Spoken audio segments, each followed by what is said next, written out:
Hello, ഇന്ന് ഇപ്പോൾ ഈ കാണിക്കാൻ പോകുന്ന വീഡിയോ അമേരിക്കയിലെ ബോസ്റ്റണിലെ എൻ്റെ കൂട്ടുകാരൻ പോൾ ഇഗ്നേഷ്യസിൻ്റെ വീടും ആ വീടിൻ്റെ ചുറ്റുഭാഗമാണ്. വളരെ ചെറിയൊരു വീഡിയോ ആണ്, ഒന്ന് കണ്ടു നോക്കും. ഇത് കഴിഞ്ഞിട്ട് ഈ വീട് നിൽക്കുന്ന ഗ്രാഫ്റ്റൺ എന്ന സ്ഥലത്തെ അവരുടെ ഈ വീടിൻ്റെ നെയ്ബർഹുഡ്, അതായത് മറ്റു വീടുകളും അയൽ വീടുകളും മറ്റും എല്ലാം കൂടെയുള്ള ഒരു ചെറിയ വീഡിയോയും കൂടെയുണ്ട്. അത് ഇത് നമ്പർ 2ാമത്തെ വീഡിയോ ആയിട്ട് ഈ യൂട്യൂബിൽ അപ്ലോഡ് ചെയ്തിട്ടുണ്ട്. നിങ്ങൾ രണ്ടും കാണണം. കാണാൻ മാത്രമുള്ള ചേതോഹരമായ കാഴ്ചയാണ്.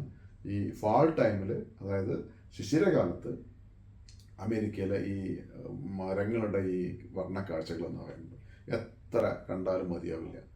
അപ്പോൾ ആ കാഴ്ചകളിലേക്ക് ഒന്ന് പോവാം.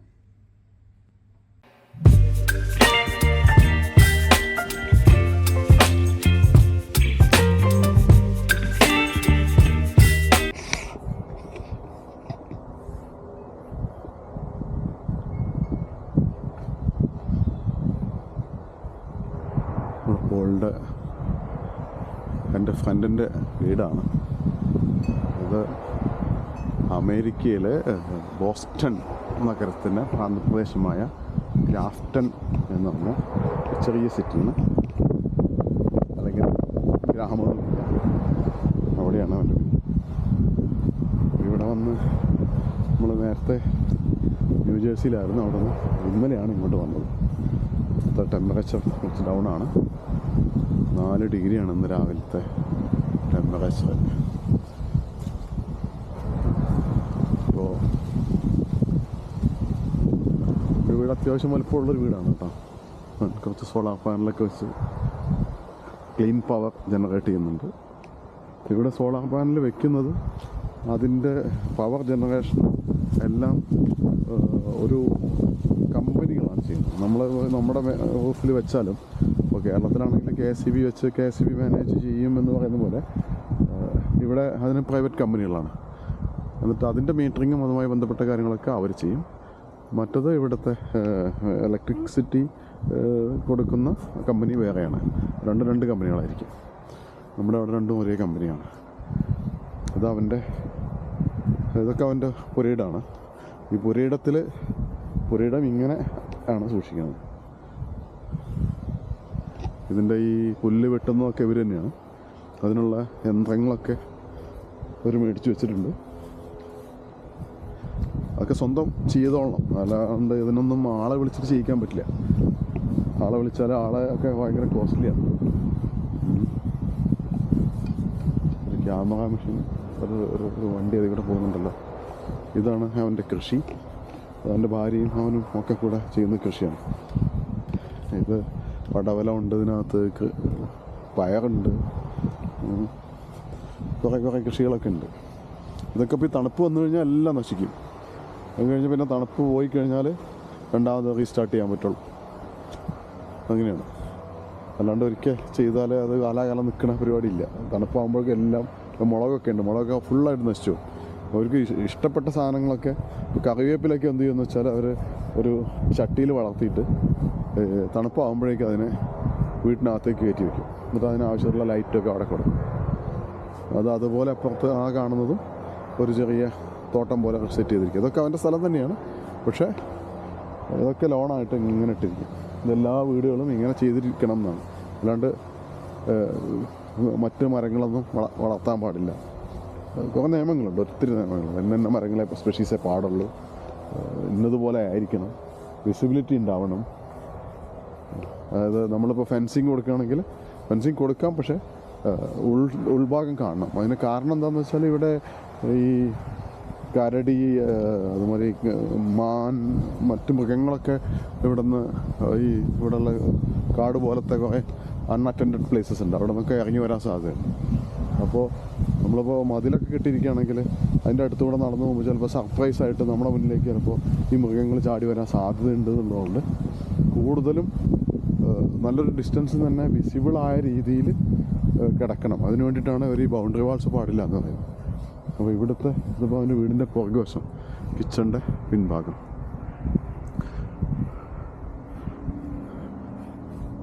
അപ്പോൾ അതുകൊണ്ട് ഇവിടെയുള്ള എല്ലാ വീടുകളും ഇതുപോലെ വിത്തൗട്ട് ബൗണ്ടറി വാൾസാണ്. അപ്പോൾ അതിനൊരു ഈ എല്ലാം എങ്ങനെ മെയിൻറ്റെയിൻ ചെയ്യണം എന്ന് ഒരു ഡയറക്ഷൻ ഉണ്ട് ഇവിടുത്തെ ഓരോ സ്ഥലത്തെ കമ്മ്യൂണിറ്റി എന്താണ് അതോറിറ്റി, അതിനൊക്കെ സെപ്പറേറ്റ് അതോറിറ്റികളുണ്ട് ഇവിടെ. ഇത് മാപ്പിൾ എന്ന് പറയുന്ന മാപ്പിൾ ട്രീ. അത് നല്ല രസകരമായ ഇപ്പോൾ ഈ ടൈം എന്ന് പറഞ്ഞാൽ ഫാൾ എന്ന് പറയാമല്ലോ, അതായത് സമ്മർ കഴിഞ്ഞ് വിൻ്റർ തുടങ്ങുന്നതിന് മുമ്പ് ഈ മരങ്ങളൊക്കെ ഇല കൊഴിക്കുന്ന സമയം. ഇല കൊഴിക്കുന്നതിൻ്റെ തൊട്ട് മുമ്പായിട്ട് അവൻ ഈ കളർ മാറ്റും. എല്ലാ മരങ്ങളും അവരുടെ ഇലയുടെ കളറൊന്ന് മാറ്റിയതിന് ശേഷമാണ് അപ്പോൾ ഇല കൊഴിക്കുക. അപ്പോൾ കളർ മാറ്റുന്നത് ഓരോരുത്തരും ഓരോ കളറിലേക്കാണ്. ചിലർ നല്ല പർപ്പിൾ, ചിലർ യെല്ലോ, ചിലത് വൈറ്റ് തോന്നിയ കളറാണ്. അത് ഓരോ മരത്തിനും ഓരോ രീതിയുണ്ട്. നമ്മളെ കാണുമ്പോൾ ഒരു ഫീസ്റ്റ് ഓഫ് കളേഴ്സാണ്. അപ്പോൾ ഇവൻ ആൾറെഡി കുറേ ഇല കൊഴിച്ച് കഴിഞ്ഞു. ഇനി അവൻ്റെ നല്ല ഡീപ്പ് പർപ്പിൾ കളറാണ്. പക്ഷെ ശരിക്കും പറഞ്ഞാൽ എന്താ പറയുക, ബ്ലാക്ക് ലീവ്സ് ആണെന്ന് തോന്നും. ബ്ലാക്ക് അല്ല, അത് കടും വയലറ്റ് എന്നൊക്കെ പറയില്ല നമ്മൾ, ഏകദേശം അങ്ങനത്തെ ഒരു കളറാണ്.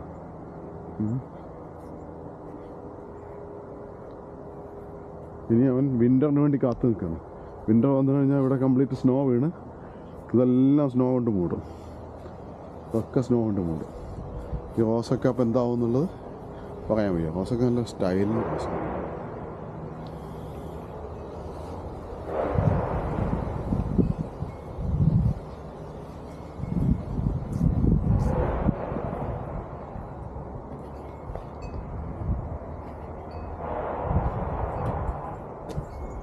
അവൻ്റെ വീടാണ്.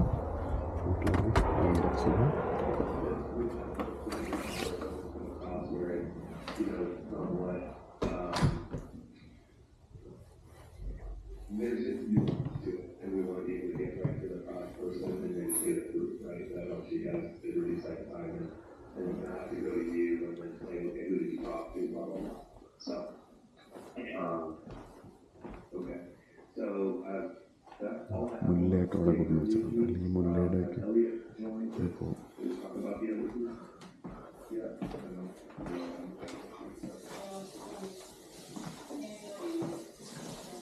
അവരുടെ സിറ്റിംഗ് ഹാളാണ്.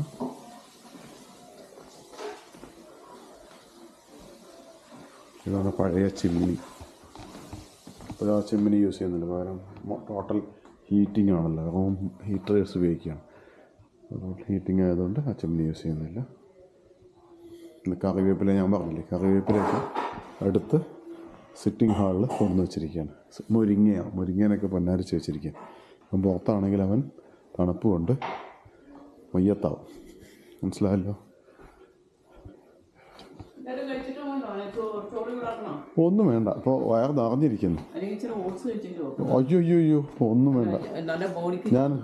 ഞാനിപ്പോൾ ഈ നമ്മുടെ ഇതൊരെണ്ണം കഴിച്ചില്ലേ, അതൊരെണ്ണം കഴിച്ചു. ഇത് പാത്രത്തിലാക്കിയല്ലേ? ഇത് ഇവിടെ നമ്മുടെ തോട്ടത്തിലുണ്ടാക്കിയ കുമ്പളങ്ങയാണ്. ആ കുമ്പളങ്ങ ചെത്തി പീസാക്കിയിട്ട് അമ്മച്ചി എന്ത് ചെയ്തു? അതാ ചെത്തി പീസാക്കി അതിനെ ഫ്രോസ് ചെയ്യാം, പിന്നെ നമുക്ക് കുക്ക് ചെയ്യാം. അപ്പോൾ അങ്ങനെ റെഡിയാക്കി വെച്ചു. അങ്ങനെയാണ് ഇവിടെ എല്ലാത്തിനും അതിൻ്റെതായ ഒരു രീതിയുണ്ട്. എന്നാലേ കാര്യങ്ങൾ മുന്നോട്ട് പോകുള്ളൂ. പച്ചമുളകിനൊക്കെ ഇവിടെ ഭയങ്കര വിലയാണ്. അതുകൊണ്ട് ഇവിടെ $1 അല്ല $4.99 ഒരു പൗണ്ടിന്. നല്ല പിന്നെ അവിടെ ഉണ്ട് നല്ല ഇനമാണത്. കാണുമ്പോൾ തന്നെ നല്ല കണ്ടോ, നല്ല എരിവുള്ള ടൈപ്പ്. അയ്യോ, സാറിന് പച്ചമുളക് ഇവിടെ ഇങ്ങനെ വളർത്തുന്നുണ്ട് ആവശ്യത്തിന് ഇവിടുന്ന് പൊട്ടിക്കാൻ വേണ്ടിയിട്ട്. പക്ഷെ ഇവനൊക്കെ എന്താ പ്രശ്നം വെച്ചാൽ തണുപ്പ് വന്നു കഴിഞ്ഞാൽ